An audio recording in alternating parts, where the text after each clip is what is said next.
Hey everyone, today on People Now, Heidi Klum asks for an emergency hearing against her ex-husband Seal. We've got the details. John Legend and Chrissy Teigen list their massive LA mansion. We've got your look at this stunning home. Hear how Joe Biden inspired a 13-year-old boy who has a stutter at the Democratic National Convention. It's the show that everyone is binging. Selling Sunset star Christine Quinn is here talking all about her over-the-top goth winter wedding. And Amy Garcia stops by to talk all things Lucifer and opens up about being pretty lucky in love. Plus, that could happen in any neighborhood in America. Yes, it's the one and only RZA here with Kat Graham to talk all about their new movie, Cutthroat City. Hear all about their dance parties on set. That and more today on People Now. Let's go.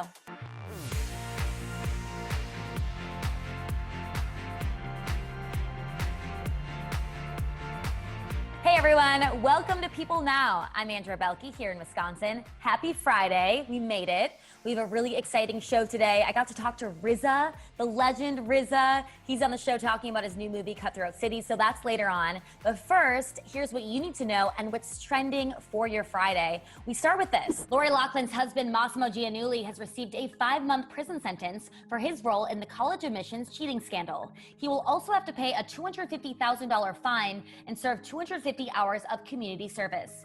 Giannulli and his attorneys attended the court hearing via a Zoom call. In 2019, Loughlin and Giannulli were charged with 1 count each of conspiracy to commit federal programs bribery, in addition to charges of money laundering conspiracy, conspiracy to commit mail and wire fraud, and honest services mail and wire fraud. They originally pleaded not guilty before eventually deciding to take a plea deal. In May, they confessed to 1 count of conspiracy to commit wire and mail fraud, while Giannulli also pleaded guilty to 1 count of honest services wire and mail fraud. According to the criminal complaint against the couple, they were accused of paying $500,000 to falsely designate their daughters Olivia Jade and Isabella Rose as recruits to the University of Southern California crew team, despite neither of them ever participating in the sport. According to the sentencing memo, Olivia Jade worked with her parents to pretend she was on the crew team. She has not been charged with any crime. Loughlin's sentence is also expected to be announced today. Heidi Klum is asking for an emergency hearing against her ex-husband Seal. In a legal filing obtained by People, Klum is claiming that Seal is preventing her from taking their 4 kids to Germany. The supermodel wants to bring the children with her later this year while she films Next Top Model. Klum claims that Seal does not want the children to travel to Europe over fears of COVID-19. She says that he initially approved the trip in April, but later changed his mind. She also points out that since Seal has a British passport, he could visit the kids if he wishes to do so. Klum adds that she is willing to alter their previously scheduled custody plan and let the kids be with Seal for the 2nd Christmas in a row if he lets her take the kids to Germany. Klum also says that while the two share joint custody of the 4 children, the kids spend most of their time with her. Their eldest daughter, 16-year-old Lenny, also submitted a declaration to the court saying that it is hard for her to do this because she loves both of her parents, but she feels like she needs to speak up. She says that since her mom has to go to work in Germany for a few months, she and her siblings want to go with her. Lenny also says that her younger siblings are really upset and frightened at the thought of being away from Klum for so long. In a letter obtained by The Blast, Lenny pleads with her dad to let her and her siblings go with Klum. Klum and Seal were married for 9 years before their divorce was finalized in October of 2014. Chrissy Teigen and John Legend have listed their LA mansion for $24 million. A source close to the couple tells People that with a 3rd child coming, they want a house they can grow into. Teigen and Legend recently announced they were expecting another child. They're already parents to daughter Luna and son Miles. Now, according to the Wall Street Journal, the couple bought the property, which was formerly owned by Rihanna, for $14.1 million in January of 2016. They then tapped their longtime interior designer, Dawn Stewart, to bring their own flair to it. The mansion has 7 bedrooms and 8 bathrooms. It features a glam room, a movie theater with a popcorn machine, there's a private gym and a playroom. There's also a chef's kitchen and 2 massive master closets that mimic designer showrooms. Not bad. The home's design also pays homage to Teigen's family's Southeast Asian roots. The hand-carved patterned ceiling in the living room was imported from Thailand. It features floor-to-ceiling windows and showcases Legend's piano, which of course is located next to 4 shelves full of awards. Another wall in the house I can't stop talking about is the one in the bedroom covered in pictures of dogs wearing flower crowns. How adorable is this? These portraits of pooches were taken by NYC photographer Sophie Gammond, looking to break the stigma of adoptable pit bulls being aggressive through her art. I really love this. And what mansion would be complete without a massive backyard? There's a saltwater pool with a jacuzzi. According to the listing, there's also a wood-burning oven, chef's grill, and a grapevine-wrapped pergola with space to dine al fresco. This home truly has it all. Vanderpump Rules star Scheana Shay has revealed that she was once in a throuple with John Mayer. On Wednesday, Shay spoke candidly on the Flashbacks podcast hosted by Selling Sunset star Heather Ray Young and Jessica Hall, where she shares that she met Mayer in 2008, just before he broke up with Jennifer Aniston. Shay explains that she was working a private party hosted by Mayer at the Grand Havana Room and ended up getting wasted with him and Aniston. She says that every time they did a shot, they would get me a shot. Shay claims that they invited her to go back to Aniston's place in the Palisades for an after party, but Shay never ended up going. After Mayer and Aniston split, Shay says that Mayer returned to the Grand Havana Room and that she and her old co-worker turned roommate, Stacey Adams, began hanging out with him. MTV's The Hills fans might remember Adams as Stacey the bartender. Shay then claims that their sexual throuple went on for about 6 months, explaining, quote, "We would go to his house. It just became, kind of the three of us. We had a little throuple going on." There you go. Shay was eventually fired from the Grand Havana Room because of her relationship with Mayer. She explains that employees were not allowed to fraternize with the members. But it all became okay because Shay ended up getting a new job at the Villa Blanca restaurant owned by none other than Lisa Vanderpump. Shay says, "If it wasn't for John Mayer, I wouldn't be on Vanderpump Rules." On the final night of the Democratic National Convention on Thursday, Joe Biden formally accepted the party's nomination for president. The night focused heavily on Biden's faith, with numerous mentions of his late son Beau, who died from brain cancer in 2015. It also featured some major stars, including Julia Louis-Dreyfus as the host of the night, John Legend and Common with an uplifting performance of their song Glory, and Aisha and Stephen Curry in a humorous bit emphasizing the importance of voting to their kids. But it is 13-year-old Braden Harrington from New Hampshire who has a close connection to Biden that has many people talking. Take a listen. Without Joe Biden, I wouldn't be talking to you today. About a few months ago, I met him in New Hampshire. He told me that we were members of the same club. We stutter. It was really amazing to hear that someone like me became vice president. Braden went on to share that Biden showed him how he marks his speeches, so it makes it easier to say them out loud. And Braden took that advice for the address he delivered Thursday night. At a CNN town hall in February, Biden opened up about how his stutter has affected his life. He said, stuttering, when you think about it, is the only handicap that people still laugh about, that they still humiliate people, and they don't even mean to. Biden has shared that he didn't receive professional help for his stutter as a child, but he worked on it by reciting poetry for hours. He also credits his mother for helping him not let his stutter define who he is. Biden also shared at the town hall that he keeps in contact with about 15 other people who stutter. When he met Braden, Biden asked him for his phone number, which he is known to do, and said he would call to check on him. All right, stay with us. RZA and Kat Graham are teasing their new film, Cutthroat City, which takes place in post-Katrina New Orleans as the 15th anniversary of the deadly hurricane approaches. Plus, Selling Sunset's Christine Quinn is dishing on her wedding and all of the juicy drama behind one of Netflix's most talked about series. I'm not good. I've been throwing myself into work and going out with you. At least you guys got to say goodbye. As far as I'm concerned, Lucifer he can go to hell. The first half of Lucifer's 5th season drops today on Netflix, and it's been a wild ride so far for the show's fans. First, the series was canceled by Fox after 3 seasons. Then, after announcing that season 5 would be the show's last, Netflix announced that there would now be a 6th and actual final season. I caught up with one of the show's stars, Amy Garcia, to talk all about the upcoming episodes, and because of how everything went down, get a tease on what's to come even further out, including how it's all going to end. Watch this. Your character, Ella, so she does not know that she's surrounded by these celestial beings. Does she find out? Is she ever going to find out? What do you hope happens? $1 million question. I could tell you I would get in deep, deep trouble, but let's just say that the answer to that question will come very soon, and she still thinks Lucifer is just an actor who needs a hug. So fans know from the trailer that Tom Ellis plays not only Lucifer, but Michael, his twin as well.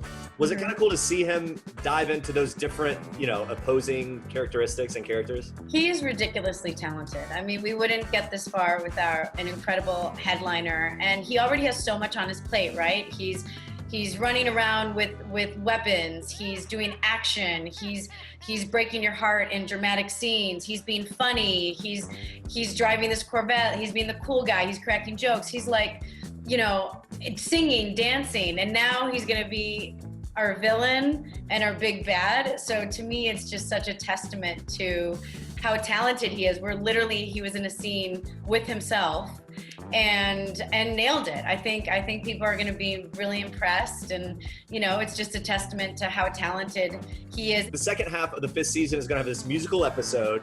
Is that already shot? Oh, it's already shot. That's already done. All right, so how'd that go? What can you tell us about that? Oh, it was so fun. Everyone sings and dances, and we were surrounded by professional dancers. I had my closest moment to feeling like a pop star. We were all a little terrified about the singing because obviously none of us are professional singers, but we did it together as a team, and may or may not have taken a shot of tequila before the actual recording, but I am so proud of everyone. I mean, you guys are going to...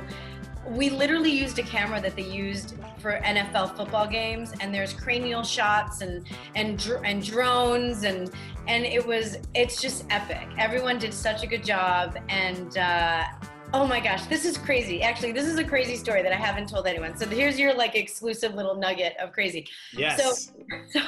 So they say, hey, Amy, you're gonna sing a song and you'll have, about a month to prep, a couple months to prep. Like, okay, fine, whatever it takes, And then they're like, hey, just so you know, we have to change our schedule around.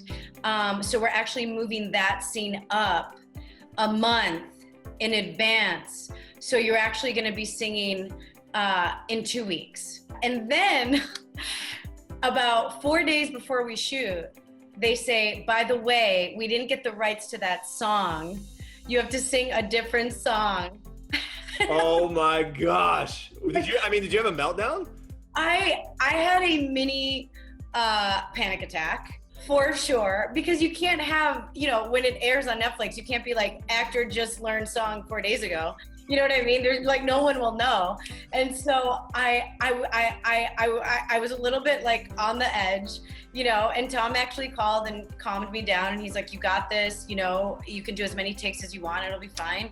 And I just went into a zen.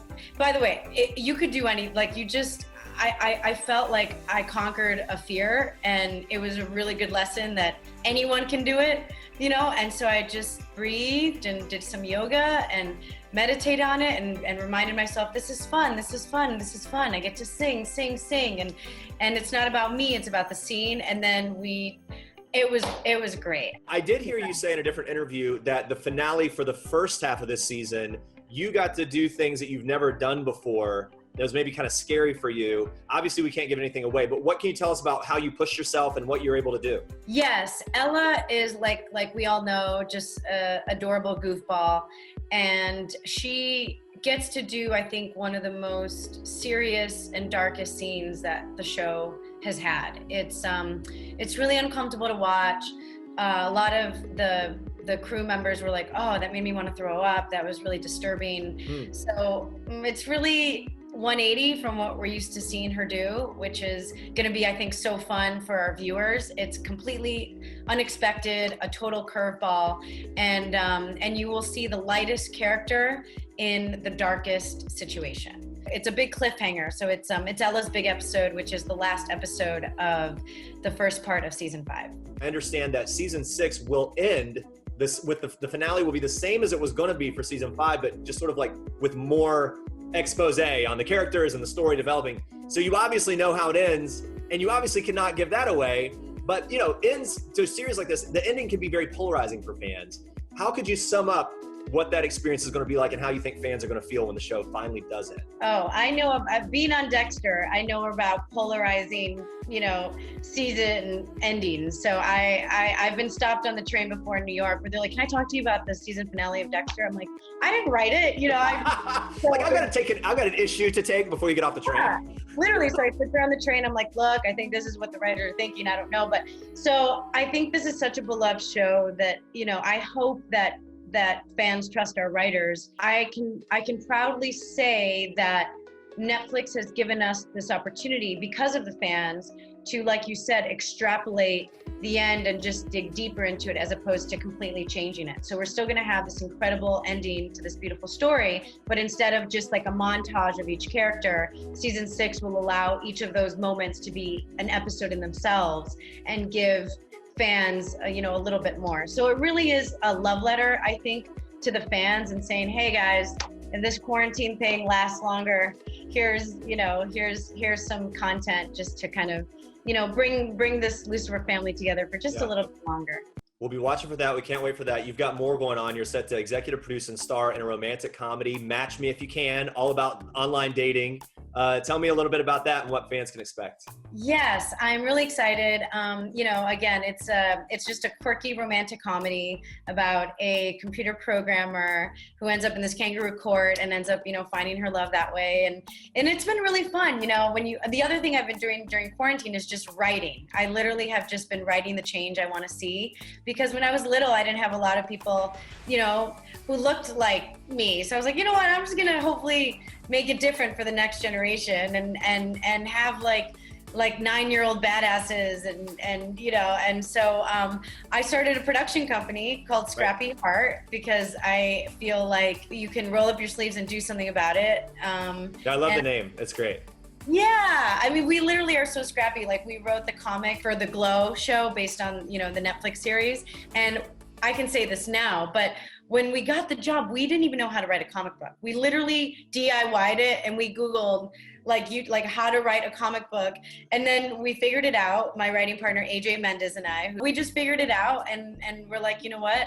Let's just keep writing badass women. Like, we just wrote Dungeons and Dragons and we created this Viking character who has like a slash across her face and she's bigger and stronger than like all the dudes. And we're like, oh my gosh, we can create, like Xena warrior princesses, and we can create, like Scullys and all these cool characters. So, I really think that you're affected by what you see. So we just want to kind of change it for the better. I love the vision of that and that you're in a place that you're able to use your platform and your influence to do those things. One final thing on the Match Me If You Can, online dating, how do we feel about that in the real world? I mean, I think there's no other option now. That's true. Do you have horror stories or has it gone well for you? Oh no, I haven't. I've been pretty lucky. I feel like, even though I know I get all I'm blushing right now just thinking of a certain someone, but it's gone great, and I'm a hopeless romantic. I really believe that life can be what you make it to be, and if you will it to be magical, it will be magical. And I kind of have like a Marvelous Mrs. Maisel. I'm like, oh my gosh, if people were to listen to the songs in my head, it's like a Disney movie. Yeah, right. And so I think of love the same way. So I'm very lucky, and I'm just a total romantic. You can catch Amy Garcia in Lucifer's 5th season. It's streaming right now. You're a criminal too, James. You ain't taking what's yours. What? Wait, what exactly am I taking? You're taking from the casinos. That's what you think. Okay. I'm caught up now. The casinos have been taken from us since we've been here. So if you ask me, the new Orleans is just like the old one. That one sucked too. Cutthroat City is about 4 friends in New Orleans' lower 9th Ward who return after Hurricane Katrina to find their homes decimated. With no jobs and no help from FEMA, they turn to a local gangster for help. Things quickly go south. I love this movie. It's very intense. It's such a good movie. Make sure you check it out. To tell us more about the film, we are joined by director Riza and Kat Graham, who stars in the film. Hello, you two. How's it going? Oh, goody good. Peace. Really? Yeah. Well, what an honor. By the way, like, I just need to pinch myself because that introduction that I'm actually on a Zoom with Riza and that he's my director, and like, I just, give me a minute because that's like, that is a big deal. I hadn't even had an experience like this at all. You really, like, you're like an actor's dream director, like, hands down. Oh, Yeah. thank you. Let's talk about that because, Kat, you've had a lot of directors. So what was it about Riza that made him so evolved and the reason that you really liked working with him as an actor? Riza is a different type of, like, he's from another planet, and he's all about energy and all about awareness and consciousness and making conscious decisions. He's really, I'm not just saying this because you're on here, but Riza is very, very prolific. So if a scene needed an adjustment, if there was an energy tweak, if there was something that needed to be said, maybe wasn't on the paper, Riza has a way of bringing out the best in everyone, from the crew to the actors. Like, everyone wanted to work really hard for this great man, but also he communicates in a way that is, if there's a subtle performance thing to put in that, he will find a way to communicate that. A lot of directors that I'd worked with over the years almost over communicate, and they don't need to. Riza's all about the vibe, the energy, and just making things feel right. It was pretty surreal for me because I'd been spinning Wu-Tang records on vinyl when I was like 14 years old. So I was like, but by the most humble, amazing person. Wow, that's some high praise there, Riza. It sounds really wonderful. This is your 3rd feature that you directed. What was it about this project, Cutthroat City, that really spoke to you? And when you heard about it, you knew that you wanted to be involved? Well, of course, I'm from New York, not from New Orleans, so I didn't go personally through the Hurricane Katrina experience. But the experience of 4 young men in a impoverished community having a lot of aspirations and then seeing those aspirations turn into desperations, that could happen in any neighborhood in America, whether you're in Detroit, whether you're in Park Hill, you know, whether you're in Atlanta, right? This happens. And so the story of these men resonated with me. And then the strength of the people around the men. You know, you look at Demira, played by Kat Graham, that's a strong woman. One of my favorite lines in the movie is she tells Ethan Hawke, "My husband is not a criminal." And that's a big statement for the film and for the culture, because when you have limited opportunities, but yet you have economic demands, you only could turn with so many places. You can't like just change your hat and be, oh, today I'm a painter, tomorrow I'm a carpenter, tomorrow the opportunities for our community are small. Kat, what was it like working with Shameik Moore? It seems like you two had this great chemistry. There's some really sweet moments as well. So that must have been really fun to play. Talk to me about working with him. Shameik is such a great talent. I won't even say it's raw, because he's just like, he can really do anything. A fun fact is that Shameik and I are both dancers. So it was very rare that in between takes, we weren't trying to battle each other. So that really, I think our friendship was built on a little bit of competitiveness. What's Kat Graham's go-to dance move? I mean, if you're competing against somebody, what's the move you usually bust out? I'll be popping and locking, you know, I'm a bit old school and I'm also trained. So, you know, I could really stunt on Shameik when I was doing my like triple pirouettes and stuff. So like, you know, stuff like that. But we're like, you know, hip hop kids. I danced for Missy. You know, he's done a lot of his own dancing in his music. He does music too. So we went in, you know, we went in. We even did like, we'll even compete. Like, we're not Riza by any means. We are not professional, iconic hip hop artists, but we did do Drop the Mic to promote Cutthroat City. And I won that. And that's really the only Wu thing I That was a great episode, yo. That was a great episode. I wiped him clean. It's fun to hear that you got to do some fun things on set. Obviously, it's a very intense film, but you know, when you're on break, you get to do these fun things. Riza, did you participate in any of the behind the scenes fun, or were you very serious, director hat on, kind of all business? Yeah, I didn't do no dancing, yo. On a more serious note, though, this is coming out at a time where there's this awakening about racial injustices. Obviously, there's been a lot going on in our country. Riza, is there a specific message that you hope the audience takes away from this movie regarding racial injustices and what we've been seeing going on as a country? I mean, the film, when it takes place in 2005, Hurricane Katrina, government fails to rise to the occasion to help the community that pays taxes for the government. It's not like they're giving money, like they're making it up. We all pay taxes into the system. And now here we are in 2020 with a pandemic.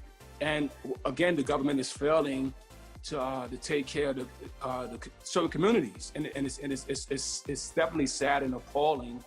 And the film, to me, when you see it, you would think that, oh, that happened already. It ain't gonna happen again. But yet, it continues to happen. Shamik's character as Blink, he says, Katrina has always been with us. It's just had different names.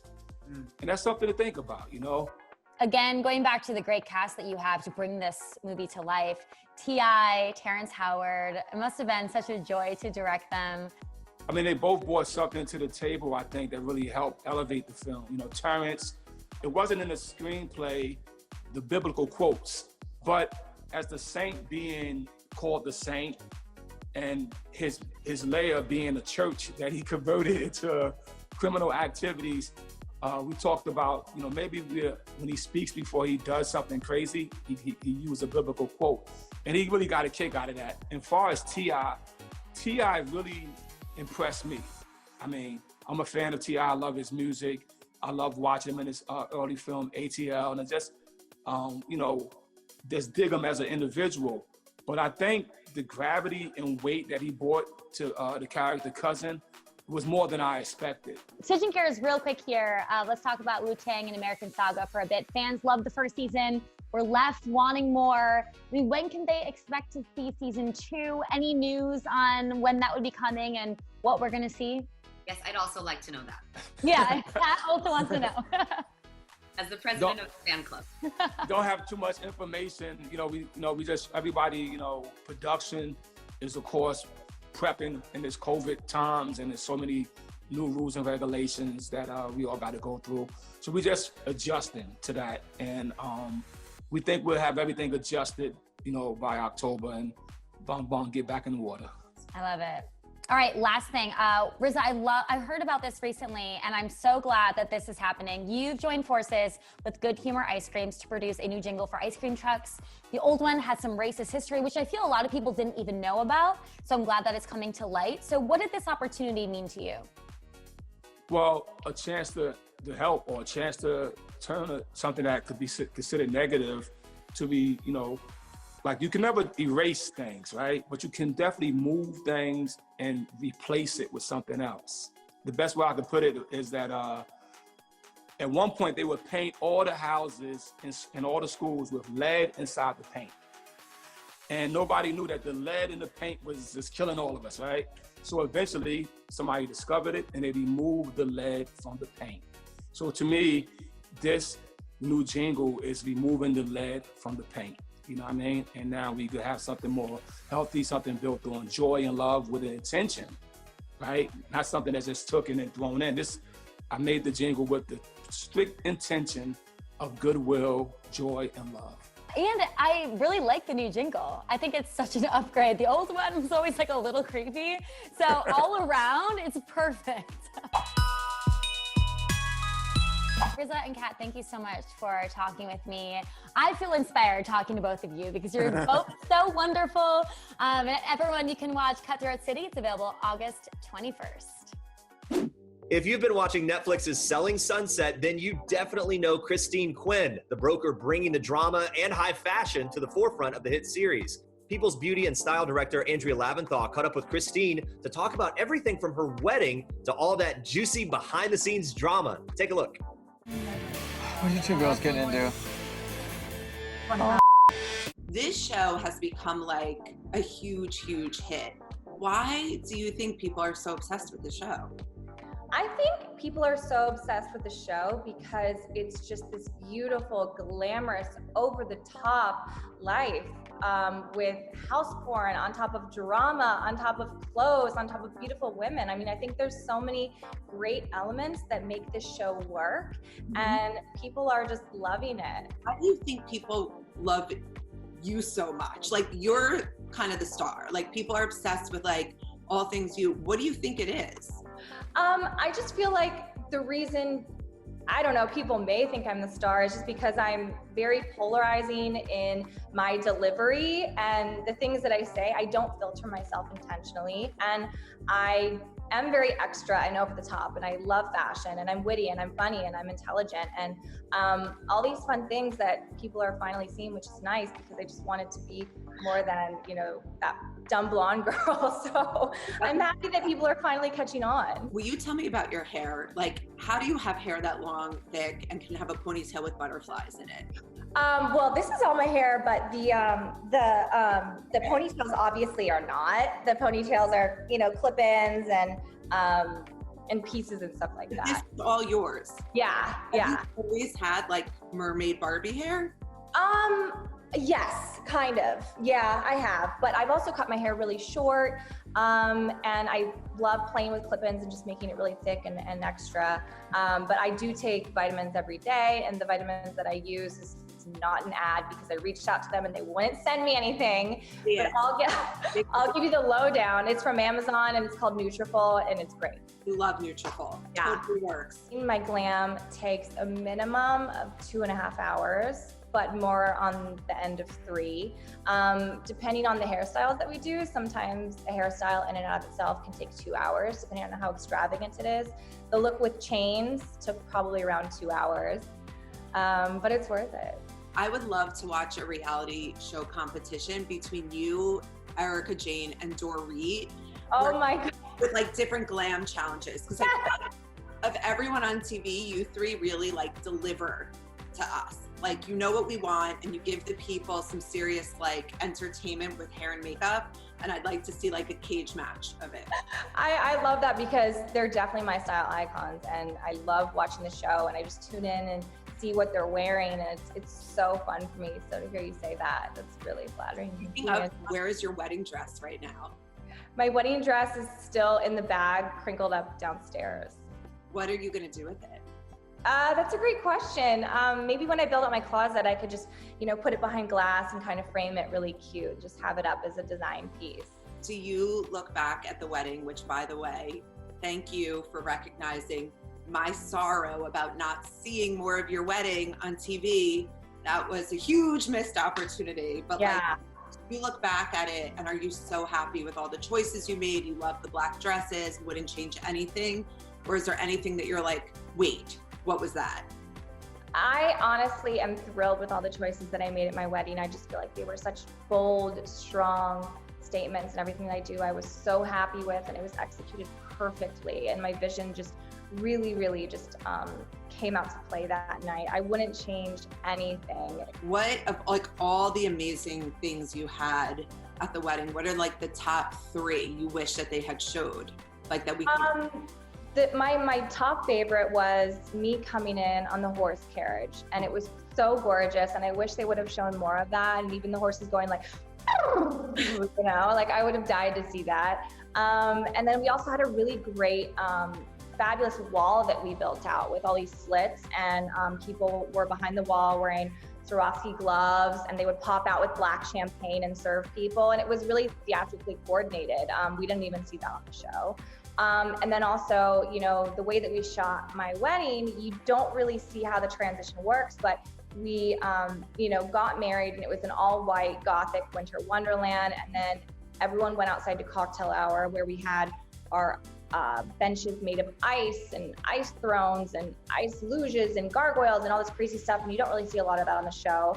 And then everyone was waiting for an hour and a half outside, or maybe an hour, having cocktails, having a great time, and then everyone comes back in, and the room was totally transformed, and it was all black, and they flipped that room an hour and a half with about 80 people, which is really incredible. And all the LED screens changed and went to, you know, this really dark kind of thundering performance and lightning, and it was really cool. So I don't really feel like you see the theatrics of it in the television show, and how it played out. And I do think that was a missed opportunity, but what do I know? I know that filming's on hold, obviously, but assuming we do get to film soon, like, what do you want us to see in a season 4? I feel like in season 4, it's just going to be so different. And, you know, there's all these transitions that have happened between Jason and his brother. You know, now they're working at separate brokerages. So I feel like we're really gonna, you know, be Bobby Fishery in the shit out of ourselves, kind of like trying to figure out where we're gonna go and, you know, where is everyone placed? And also, you know, Davina's a broker as well. And, you know, she's been talking about, you know, do I wanna do my own thing? And do I wanna have like only girls work for me? So that's something that we've all been talking about. And, you know, I would love to see a little bit more on my married life and also more of my real estate. We didn't see any of my real estate on the show, ironically. A lot was cut out, but I was so into the outfits that the houses were like secondary. Purely were backgrounds. Like, if you want us to pay attention to your properties, you better wear like jeans and a t-shirt. For more on Christine Quinn, check out Selling Sunset. Season 3 is streaming right now on Netflix.